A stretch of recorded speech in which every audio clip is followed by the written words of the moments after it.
Bonjour à toi qui regarde cette annonce et bienvenue dans cette nouvelle chaîne UT généraliste. Sur cette chaîne, tu trouveras des tutoriels hebdomadaires sur la technologie, les gadgets et l'utilisation des logiciels.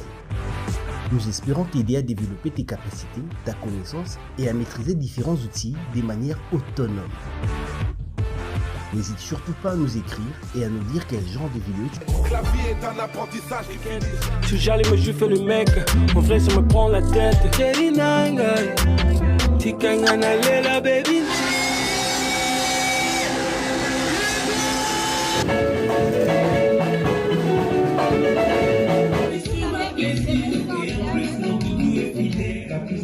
Moi ba te belé ba copain belé tous vivre na bango ba baby ça va vivre na bango.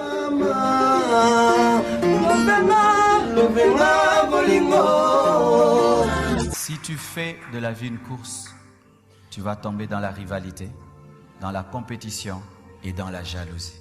N'oublie pas de t'abonner sur notre page, de liker et surtout de commenter nos vidéos.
Seigneur, nous voici devant toi pour te dire merci et saluer Yesu. C'est notre première émission au Tonito Bana et j'espère que ça va pour bon moté, tout ça va bosso pour notre évangile. C'est jeune mon corps à perdu à Zoranzela. Et mon tout père de gloire, puis c'est biso maloba, des mots qui perd de gloire. Nabaïba se basana maloba le cola Jérémie. Le bas qui trouve maloba katina et ça biso molo. Tout le bas la force na biso témoin mo santo soutenir biso fait que nous tout le bas et la tanzoto na ba jeune mo ko peso du CP sama ticket et monsieur l'éternel qui vient sur l'organisateur émission puis biso ba tout pour intervenir zana biso afin que haute sagesse à Salomon et ba ko accompagner biso au nom de Jésus-Christ. Amen. Voilà, très chers internautes qui vous suivent notre émission sur www.telebanda.tv avec votre humble serviteur, il y a des Nzuluzites. Il y a des Nzazamoko Oyo à Pesbino actualité pendant les temps qui a en ville à Portland, Maine. Vous avez vu Bolandi Biso na ba canal Ebele, précisément na Congo Promo, Bolandi Biso na Telebanda, na Verté 116 puis na Elenga Congo, mais tous en thèse na biso ya makasi comment la jeunesse a perdu son sens. C'est pour cela que tous en a posé ça à côté droite bomoni tous en notre frère Berger et à côté gauche qui tous en a maman na biso maman Mokambia maman Naomi. J'espère que vous bien bomona kaye ba collègue nyonso ya IDEX ya boti bien nyonso. J'espère que to yebani bokamate isa makambo TV. Raison pour laquelle l'émission te reçoit oyo ko sepela nango o comment libiso tindi libiso email bien au répondre libiso sur WhatsApp nzamba ba ko pambola biso mais boza na ba bic parce que tous appelle na verset biblique pambate to ana pour ça to développer comment jeunesse a perdre valeur na ye a perdre sens par rapport à quoi dire à quoi et en raison pour laquelle to célébrer une émission au nous avons chaque samedi. Numéro na biso ezana sewana, j'espère que izawana na email na biso boko mabo benga toujours continuer yango les temps en temps nde toujours banda na ba question na biso na pe bino une minute bobongisa ba bik ba pape na bik asu fait que boya nango to pesa bino na Versailles boso Exode 21 à 17 en attendant bozo zela ba question Exode 21 à 17 bo banda otanga pour toi na ba question maman Naomi na mo toujours banda pa na yo Okay. Yeah. Comment la jeunesse y a l'élo d'aujourd'hui a perdu son sens, a perdu la valeur yeah. Je dirais jeunesse à l'élo qui perd son sens. Voilà tout à la caméra parce que ça l'a bien fait une jeunesse. Jeunesse à l'élo perd son sens par rapport il y a une nuance à ayebi exactement tes rôles na ye na société. C'est que je peux dire na mokuse yango wana. Bon kototo ye na notre frère Berger na même question wana. Ni oyo lelo okolobi la jeunesse oyo a perdre lelo sens, a perdre lelo valeur na ye. Bon, jeunesse ça perdre valeur parce que nding maman lobi ki maintenant que jeunesse asa penza ignorant azo ebate ki a perdre ba qualité azala ki nango. Or jeune azo comprendre penza rôle na été na société qui a sa force.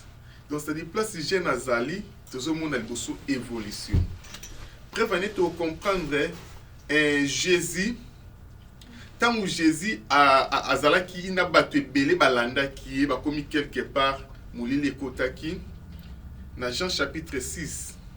Babiton ba comme na niveau na mbala moko Philippe abiki non ezala malamu bato basala nini bazonga parce que tala déjà erto comme je n'ai pas charge na bango bino moko. Mais babiki ezala ki na moko azala ki ana alobité bato ba rozonga te. Mais na moni kati na biso ezana jeune garçon moko azaka kana 5 pains na 2 poissons mais eza insuffisant. Je sais si bango boelanga yango tamba ye nango to moni que Jésus a multiplié ki yango batu nyonso balia comme babiki bazala ki 5000 hommes sans compter les femmes et les enfants. C'est-à-dire place oyo basi bazala ka ebele. C'est bazala déjà plus de 15 000.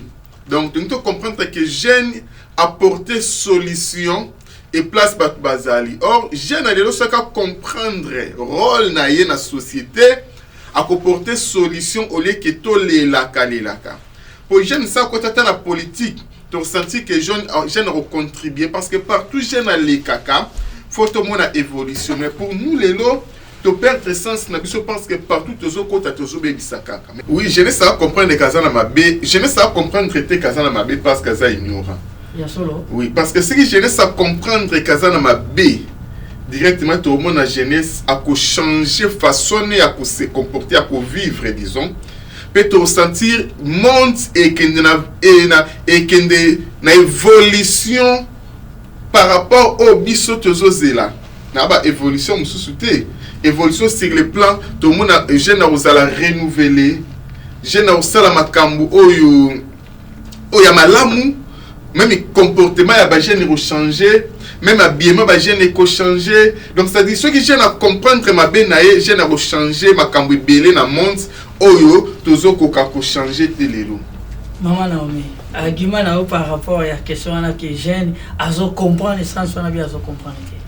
Pour moi, jeune à se comprendre parce que ça ignorant et ça quand on a appuyé à qui à papa lobby jeune à ça ignorant a yebi exactement tes rôle dans la société et ça nini en fait parce que ce qui a yeba qui et ça n'a pas de l'eau comme ça sur les canaliers bana pour les canalités donc elle a appuyé quand dame papa lobby parce que papa lobby déjà n'y en sort en fait. Vraiment par rapport à Guima au PC à habillement est-ce que les longs que tu as voyé ni o le sali biso que jeune a perdu sens.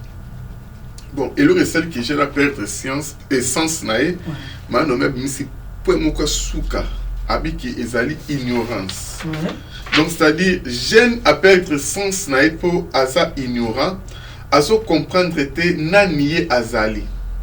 Aso comprendre te asa pe capable ya ko changer makambu mokile changer. Parce que place jeune à Zatolobi faut te sentir force. Mais ce que rôle y a jeune ezoye banate, azo jouer rôle, n'est pas le roi jouer na kacha terrain. Si on se met à numéro 9 et que aucun numéro 4, on tika la remarquer bité. Or 9 il faut à la place ba yebeli pour marquer bi. Tant qu'on peut ça beti mutu bi ekoti. Donc ce que jeune à Zabongo, place au jeune azo travailler. Eza yango te fa travailler. Or jeune sengeli azonga na place na ye akoma penza conscient que nga place na nga yango. Voilà la raison pour laquelle que to landi vraiment na kotala wana jeunesse parce que to moni jeunesse nyos lelo mutu nyos alinga za luxe. OK. Donc mozanga za la te mutu nyos za la patron. OK. Voilà, sikoyo berger maman na miso to talinga ya denzu na jeunesse biso nyos to lingi propre. Précisément sur total na poto jeune tout serait na poto botolo bela suivant na place biso to za les États-Unis. Donc tendance ya ba o ba yaki 20 après 15 après na ba ba zo 10 après biso nyos to linga to za la ndenge moko. or tobimi esika moko te or biso nyonso touti esika moko te touti ndako moko te toyepe moment moko te mais sikoyo jeune nini ka lelo esali parce que na l'église soki toke tomona ba mama boze belo mama Naomi boze belo na église ba jeune tozaka à peu près en anglais balobi soso donc après en anglais balobi soso parce que nini ka lelo esali ke vraiment que jeunesse yango azo comprendre te en plus na kati wana ba divers ezamo ebele berger ozo eba na kati na ba divers ezamo ebele olobi lo moko ya bien ya habillement au moins les leçons totales nazo pesa facteur moko poto meka ko discuter ensemble na facteur wana kati ba maman na biso ba maman so pe bazaki enseigner ba maman so basale ba ba prédoti te bamona kaka babalisaki eboyisaki ya mungwa bapesaki mbongo famille tsamba kaka bamelaki bayenikeni te babadi wazer te monganza oyo tonto joyela melaka bapapa na so bapeseli bango yango te lelo na mabala na kati ekomi jeune soki abali omona basengi groupe électrogène basengi 15 pièces mapu sikoyo na tendance oso totali jeune abungi mpona baparent bien abungi par rapport ya vie d'habituel oyo tozovivre. Normalement, on a des jeunes à Bungi parce que au moment où on a des jeunes, il faut jeune à influence. Jeune à étape moya réjouissance. Jeune faut à se réjouir. Esa étape moya découverte. Jeune faut à découvrir. Parce que elo ko ma biso ming ezali parce que to lingi to découvrir, peut to lingi to se réjouir. Mais tout ça que se réjouit, peut tout ça que découvrir ma camusou et Seigneur te découvrir en tant que jeune. Et là que ça la biso boezali, on remarqué na tango kala mutabali na âge à 14 ans ndengo lobi. Ba peska ba mungwa blora mukie. Mais au moins na mutwana libala avant de boti di bana libala ekufite. Donc jusqu'à ce que o nzamba ozwa papa kei, maman pesalini accueilli. Mais puis le lorsque la biso ba groupe électrogène, na bilora cher, mais donc on vend dans ma balle pourquoi? Parce que jeune azolinga koyoka conseil était à papa au baleka. Parce que papa va comme papa zala qui peut jeune. A une expérience que les kabiso pas ça mon abiso biso to monate. Parce que y a les kana. Y a on to biso qui mbisa lobike ngolo abike balé na zopela ndimile parce que bazala na mai. Donc de même que ba parents bazana posa ba conseiller biso ba jeune. Parce que les cas ici comme biso tozo lingate to lingato tambusa mabiso moko na ndeng tolobi na ko découvrir pe na réjouissance. Mais Seigneur tous à la prudent babina biso na mukanda ya Philippiens 4:4 babina biso réjouissez-vous dans le Seigneur. Oui, je le répète, réjouissez-vous. Donc c'est-à-dire babi que jeune et single peut se réjouir parce que c'est tapinabiso. Mais il faut se réjouir dans le Seigneur pour ne pas accomplir les désirs de la chair. Il y a un moment babi nabiso mukanda Ézéchiel chapitre 11 verset 9 babi nabiso lokola toza ba jeune, to se réjouir. To sala nyoso to lingi, mais te ba que un jour to lekana jugement. OK. Maman Naomi yo bongisi nini egimani yo moni na kati wana par rapport au berger lobi janye surtout na ko bakisa kaka par rapport à ba jeune to zape na convoitisme na kati convoitisme na kati za bilula lula to za na mona kati na biso ba jeune na koyeba place muninga nini te abandeli na ye ko luka muninga na ye ko kota pa muninga na moni déjà abonga déjà na vie et sans pourtant koyeba faible commencement na ye ngana ye diku na lingina on vie na koma lokola ye. Et si par exemple que azwaki biloko azana ngo na nzela mabe na rolanda ye pe asa nini kufa. OK. Mais ce que ça que na se contempler na o na zana ngo au moins tu entends pour la bien et OK surtout que ça la bien. Il y a on a Exode 20 17 et ici biso si je me permets Yotanga. Ouais, allez-y, on a un livre. Exode 20, 17 et 18, tu ne convoiteras point la maison de ton prochain, tu ne convoiteras point la femme de ton prochain, ni son serviteur, ni sa servante, ni son bœuf, ni son âne, ni aucune chose qui appartient à ton prochain. Voire même Bible, les olobelabi sont en gros. Au jamais qu'on convoite, oh, ils ont un alors, c'est tant que ma gêne te coquille. Autre que ça, les malamu, ils que tout se contempler na autre zanango. et non tout le cas to comme le cola selon X to selon Y. Donc on a ça dans mon dame de couloir pas lundi à voir. Vraiment que maman Naomi peut appeler ce facteur moka kitoko to mekape un peu copier sa mon commentaire par rapport émission na biso yangwana bo bandolanda biso chaque samedi chaque dimanche tous abongo na Forest 643 Forest Avenue Portland Maine zip code des ali 04101 qui est avec ya Denzuluzitu yo peut aux éligibles ya ko participer au ezaka ka émission ya jeunesse comment jeunesse a perdre capacité na ye to peut ça bino sens parce que to peut bande ko belé les leçons totales biso nyonso tozoza mbongo na semaine à bord surtout ba collègue à bord une semaine au moins la vena 1500 na semaine 1500 mais oya mona mutazana na expérience mon côté a komi mboka sika 6 mois pa mazwi mukanda musala azwi nyonga $30,000 omoni pona nini po oya ya kokuta sali 15 akuti confort area ke otala ye area zoni obi viona a équipa palais masana équipa palais bon ngapelo kwa mukanda musala na zwi na sana ni ngape na beta mboka on a beta mboka via mutu tozon kwa conducteur omoni chauffeur so azotambola atala ka liboso donc pas mon asima fata la rétroviseur OK tu comprends un peu donc vie donc photo zongo bongo mutu nyos tupete atanga maka faza la leader pour area zo kumba so tali côté gauche mingi au moins à côté droite était au sala mabe pe côté wana yango moni vie photo tala ka musika siko compétence wana c'est sûr yango même biso les rivalité jalousie net jeunesse et perdre sens normalement wana pe ilo le beza plus important ouais donc c'est-à-dire au Ouiti Congo yi awana États-Unis omoni muninga ayasali 10 ans 15 ans omoni na camion ya cher mieux pas linka ou defa camion anem to sali ka 6 mois posi mukanda musala biki ba def ça c'est-à-dire quoi au sali 6 mois musala na caisse na yo bien na compte sinon peut-être ça na $700 mais aux a déjà na nyonga $27,000 c'est inconservable donc c'est-à-dire il faut mutunyo so ayeba mesure na ye pour ayeba place à côté lema omoni soso alia keloko elekaka na mungongo na ye tangu mutu azolinga asala makambo eleke na mulai lobi makambo wana ekobeta efimbu donc c'est à dire oto so sala lelo résultat na mweza lelo teza siko teza lobi parce que pona lobi okuta résultat ya bien esenga faut préparer ngo bien lelo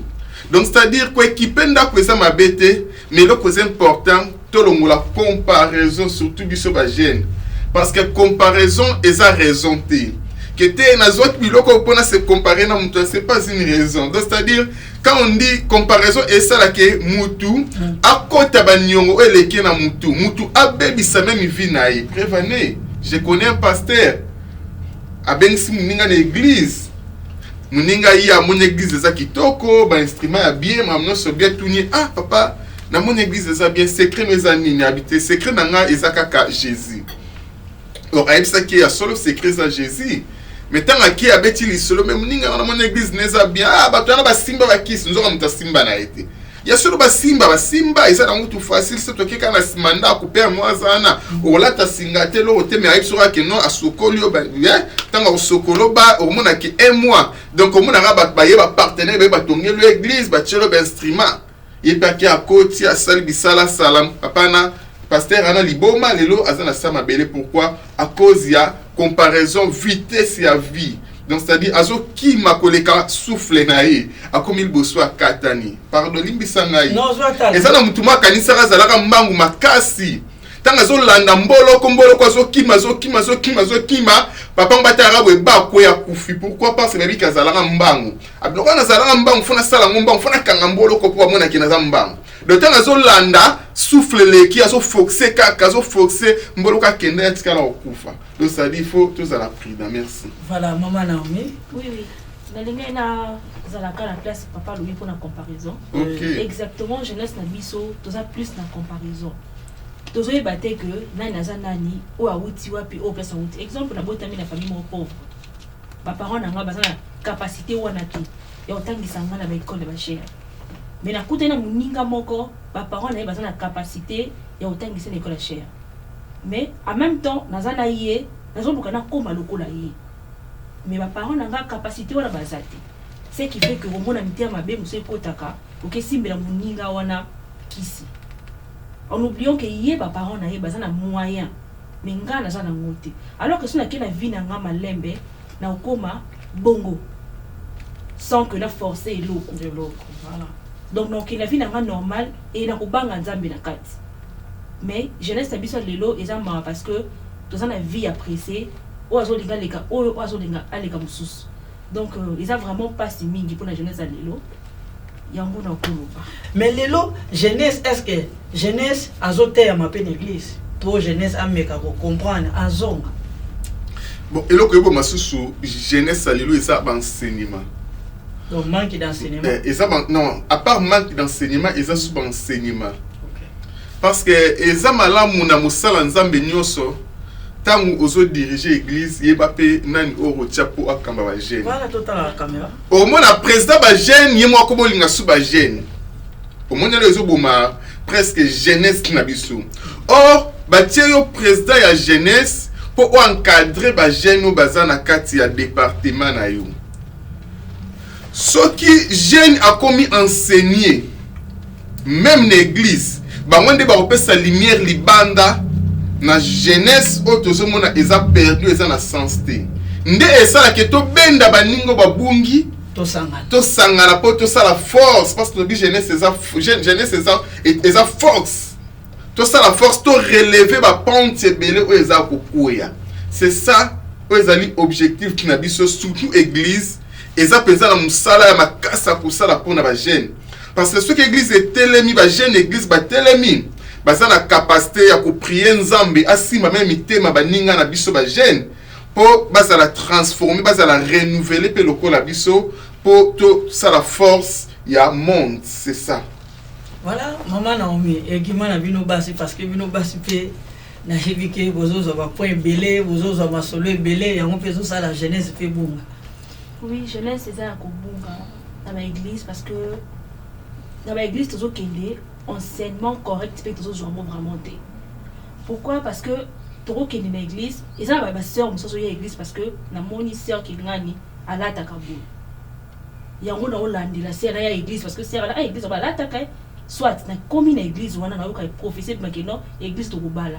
Alors que eza yango kakate, il faut pas enseigner jeune. OK. Ba jeune faut pas enseigner bango ba ko récolte ba valeur na bango. Et ça plus important. Et ça quand une église parce que na yo qui prophétie à libala. Non, c'est pas ça. Donc côté wana, c'est que je veux demander eza ba pasteur Ebele, faut ba luka ba la ki sa ba jeune comment ya rozala, comment ya ko encourager bango. Donc ya ko base à vis-à-vis la société na biso. Donc ma responsabilité na bango en fait.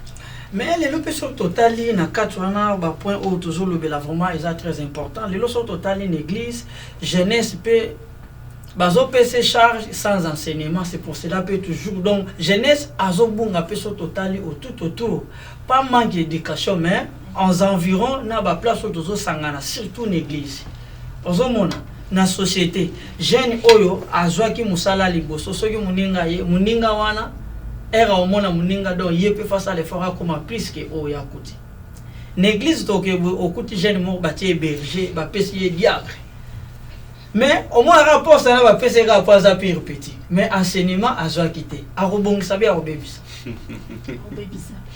hein berger Merci kasi et là le bique se poser ça pensa très intéressant surtout na basala nzambe ouais mama nzambe basala ngo pona kipirte basala ngo pété pour aza penza mutu moka famille kota ba madame na ngate basala mama nzambe na ba instruction divine donc c'est-à-dire faut sala ngo par rapport à inspiration molimo santo moniton molimo santo appelle ça la vision si on a la vision molimo santo peut se la provision bateau rozana bango pembeni donc c'est-à-dire quoi soki oluki elongi nzambe aotalisa yo bateau ko travailler na bango pour apporter semence malamu na ba jeune parce que to bela mingi ba jeune mais ceux qui osala makambo nzambe na kipir bien na ba sentiment ota la place tozala ah o penza donc pire petit na en tout cas ozobuma obuma ba jeune donc ça dit il faut pesa musala nzambe na mutu aza enseigner pe faut ba capacité ya mutu ko pesa charge surtout ya ba jeune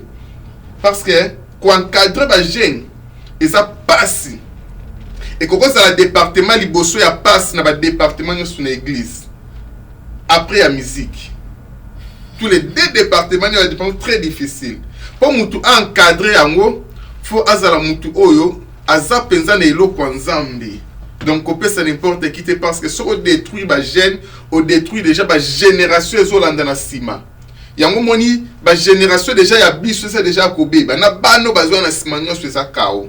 Pourquoi? Parce que tu as mal enseigné. Voilà, Berger le facteur mo bito comme Berger na kati wana tozana ba facteur rebelle na kati. Les leçons peut to kangami kaka na église. Église bien sûr mais ba boti pe ba memi biso mabe. Les le kominga na ina fiancé na omi. Ba opesa ngai fartir nengi le komi na prédote. Au moins mbongo aliba le fona pia $5,000. Menga salaire na ngana zwaka na moya de fona zwaka $300.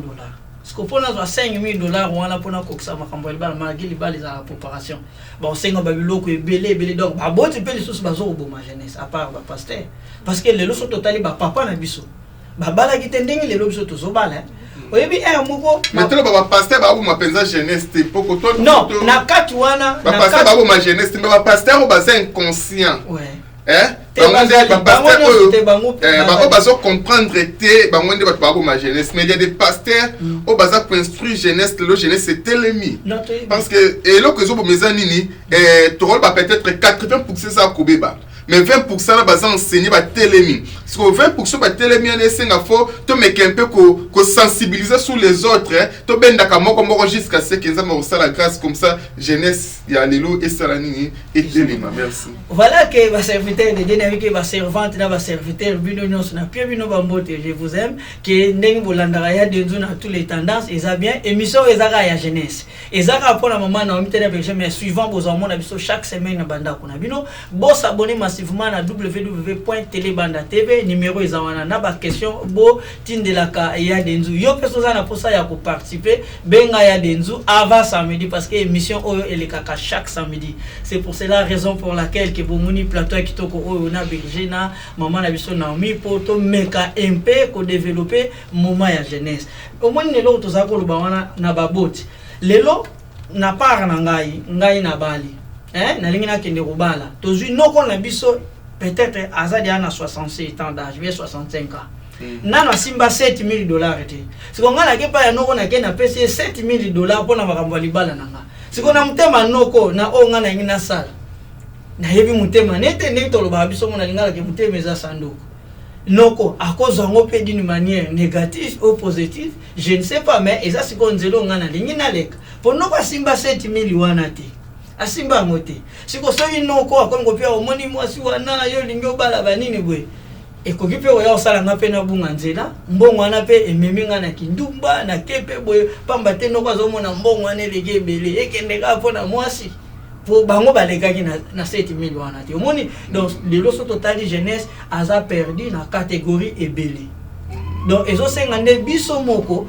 par rapport ya maturité par rapport ya oyo tozomona ya malamu to pratiquer malamu oya mabende totika omoni pour lelo soki tosali bongo te na loba toza déjà ya 90% c'est que to loba donc to koma sous plus pour parce que tendance nyonso mututu lelo so lati versacité comme masananga Carlin Scram yeso lati versacité arozala bien te lelo toza na poto to mona mutu moko azosala 3 boulot pona ni poala taka kitoko azana kara danze mais bande ko na Afrique bazo souffrir siko tendance wana mona ba pesi ya mote kala o ya moni na baninga ye pa copier donc l'église jeunesse ezobeba na ba parents pe jeunesse ezobeba preuve aneke lelo ba maman na biso ndenge biso to koli boye j'espère que na tuna question wana na maman Naomi ti yo comme na âge au potika maman otikala o mona genou à maman na yo non genou peza ya maman otikala jamais comme mona genou berger yo tikala comme mona même genou ya papa ti ko momoni donc eza ba facteur moko o jeunesse tozo comprendre te devant bana na biso mona sengle tata fashion oyo boye na garçon nga na parler na pesa net exemple nazaka exemple na garçon nga soki aza wana tanga na kiko soka fona na tricot nga nazo bima na lati yango na douche nazo na pakola mafuta bien na pakola mafuta na kati na ozana tricot nga wana na kolongola on a sali nyospo so ki ngana zo la ki sa tendance wana siko yeso ka sali yango ngana corriger nani. OK. Omoni donc jeunesse azo perdre va valeur azo perdre sens dans la catégorie belé yango ya denzo baki na télé banda TV photo me ka osala émission oyo comment jeunesse azo perdre valeur na ye. Omoni c'est pour cela raison pour laquelle berger na éviter ceux qui aux alignes loko ko baksa na katu wana pambate na moins pena to komi kushite na biso vers à la fin. Merci penzana ngela baksa eloko moins important na mambulubi plus important babi na biso na proverbe 26 babi na biso Proverbe 26, instruit l'enfant selon la voie qu'il doit suivre. Et quand il sera vieux, il ne s'en détourne pas. Lakisa mwana nzela ya malamu esengela landa. Potanga kokoma mukolo mwe abeba lisusu ezate. Na lingala babi mwe apengwa ezate. Donc c'est-à-dire ezape na batu belé lo ba jeune belé ba perdre sens na bango. Par rapport à mes parents, on va perdre déjà sens sur la jeunesse. Parce que avant comme mes parents, vous allez appeler jeune. Ce que le col a yo perdra déjà sens. Ou instruit moi la non zela malamouté. Moi l'appelle sous à perdre sens. N'en toto lo ba yo parents au sengambon alibala peut-être $3,000, $4,000. Et ça va tout manquer. D'autre part, elle a ça que quand vous allez appeler jeune, on perdra déjà sens. Diango au changer même. Idée au ene na biso ene bazalaka nango aye koko bazalaka nango au changer idée na pense que la jeunesse no pectra qui déjà sens. Et j'allais dire ceci biso le toza ba jeune tozo bota et le plus important tu instruis bana biso nzela ya malamu. Or le vrai chemin c'est la voie de Dieu. C'est suivre Jésus-Christ comme Seigneur et Sauveur. Il y a des anzela malamu esengeli biso to na potom bana na bakokola na Yesu bana na batikala pe ko bunga te. Merci.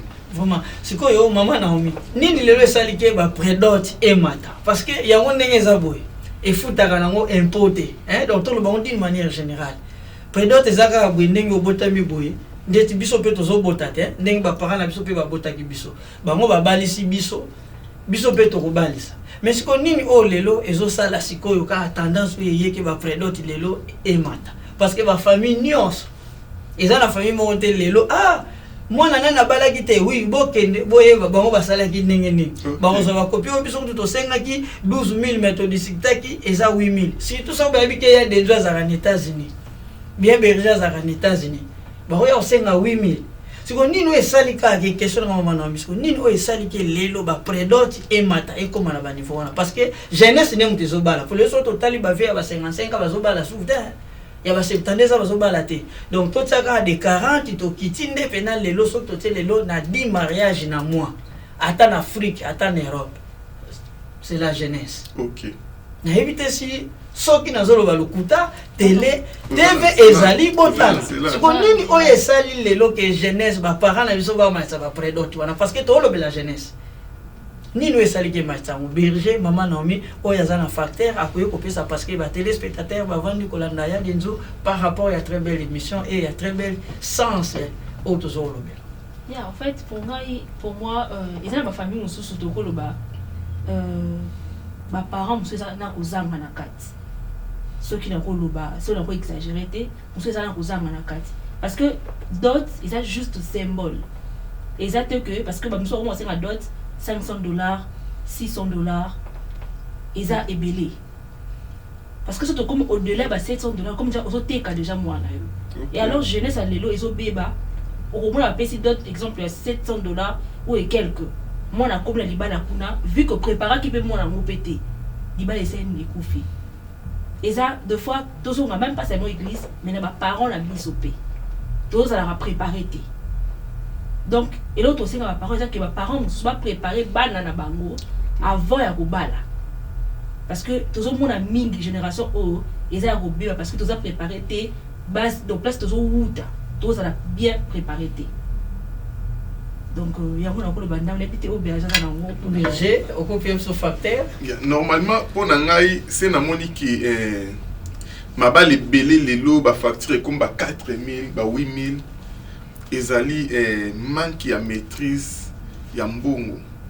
au moins la vie faut monter à la maîtrise ya bloco surtout mais ça c'est plus important surtout biso ba jeune sur ça la maîtrise ya mbongo au bon muninga noté au yibate sur ça la maîtrise à sexe au linga moi ça muninga noté maintenant mais c'est biso na Exode chapitre 20 verset 17 au lou la même moi ça muninga na oté sur ça la maîtrise il y a toujours maîtrise à sexe ya mbongo na maîtrise ya nzala oyiba tate parce que koyiba musu ezala mutaza na nzala yibi biloko wana soko maîtriser mon avis en tant que jeune oza déjà na 50% discipline ezakati na yo siko ba parents na lokola maîtrise ezate lokola pe ba baby sara déjà lignée à ba papa na biso liboso batambulaka bien tant bazalaka ba jeune ali ce qu'on attend na bango lokola ba beba déjà kala déjà tant bazalaka ba jeune ali yango to mona siko ba résultat na mwezo bimana mukolo mona $6,000 libala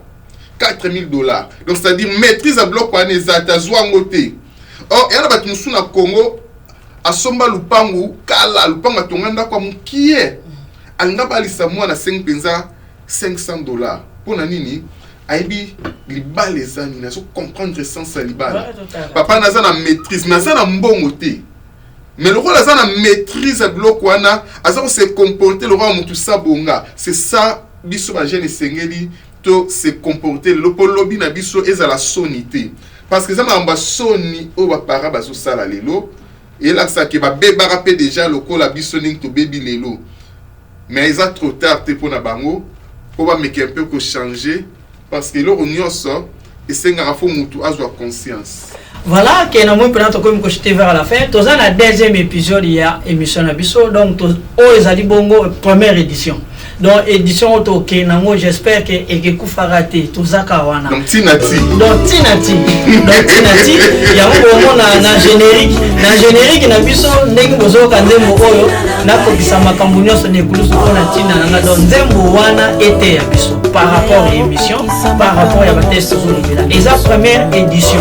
Mais bon, que chaque samedi pour développer oyo sous jeunesse azo sala oyo sous jeunesse azo oya malamu bateki bisoto mikimpe ko parce que le loco total ma jeune to komo ko famille to komo ko kangama mingi to komo ko bela maboma mingi mais kala vous autres za ko la kata maboma na baba les amis mikolo mona bimbo mandef bani le loto tita net biswa na poto ni États-Unis ba homeless donc partout oyo l'état akata bazana soko tali wana ba vieux papa baza mais ba vieux wana baza ba jeune mais soko tali jeunesse il est ils ont plus que il y a une raison pour laquelle bino bolani biso à travers l'internet dans le monde avec il y a des dieux et notre sœur Naomi et notre frère Berger en tout cas vous s'abonner na www.telebanda.tv ba numéro ezana bobenga biso na ebike ya question na zotu na mes réponses na go Berger na maman Naomi ba répondre biso après